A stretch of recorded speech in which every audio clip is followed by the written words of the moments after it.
बहुत समय पहले की बात है। एक हरे भरे जंगल में, जो ऊंचे पेड़ों और रंग बिरंगे फूलों से भरा था, एक युवा खरगोश रहता था जिसका नाम रूबी था। रूबी जंगल भर में अपनी शर्मीली प्रकृति के लिए जानी जाती थी। वह अक्सर अपने बिल में छिप जाती थी और अन्य जानवरों को खेलते और बातें करते देखती थी। वह अपने दोस्तों की तरह बहादुर और आत्मविश्वासी बनना चाहती थी, लेकिन डर हमेशा उसे रोकता था। एक धूप वाले दोपहर में रूबी अपने बिल से बाहर निकलकर जंगल की खोज में निकली। जैसे ही वह कूदती गई, उसे हवा में हल्की फुसफुसाहट सुनाई दी। जिज्ञासा से उसने उस ध्वनि का पीछा किया और एक बुद्धिमान पुराने ओक के पेड़ को खोज निकाला। पेड़ की पत्तियां हिलती जब उसने उससे बात की। तुम इतने उदास क्यों दिखते हो, युवा खरगोश? ओक के पेड़ ने पूछा।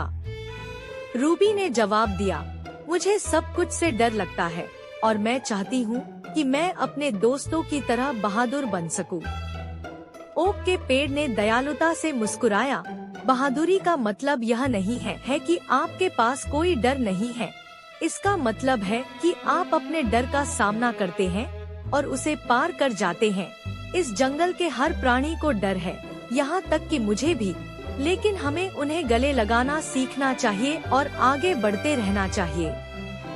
रूबी ने ओक के पेड़ की बातों पर विचार किया और उसकी सलाह मानने का फैसला किया। अगले कुछ दिनों में उसने उन चीजों को करने की कोशिश की जिनसे उसे डर लगता था, जैसे कि अन्य जानवरों से बात करना और जंगल के नए हिस्सों का पता लगाना। रूबी को आश्चर्य हुआ कि जितना उसने अपने डर का सामना किया, वे उतने कम डरावने हो गए।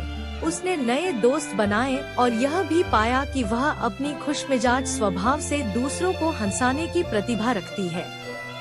एक दिन जंगल में एक तूफान आ गया और सभी जानवरों ने आश्रय लिया, लेकिन रूबी ने देखा कि एक युवा गिलहरी एक गिरे हुए शाखा पर फंसी हुई थी। अपने डर के बावजूद रूबी ने अपनी हिम्मत जुटाई और गिलहरी को सुरक्षित स्थान पर ले गई। सभी जानवरों ने रूबी की बहादुरी की प्रशंसा की और उसे एहसास हुआ कि उसने अपने डर का सामना करके मजबूत बन गई है।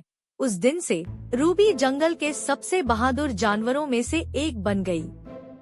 कहानी का नैतिक साहस डर की अनुपस्थिति नहीं है, बल्कि इसका सामना करने और उसे पार करने की क्षमता है। अपने डर का सामना करके हम अपनी सच्ची क्षमता को खोज सकते हैं और महान चीजें हासिल कर सकते हैं।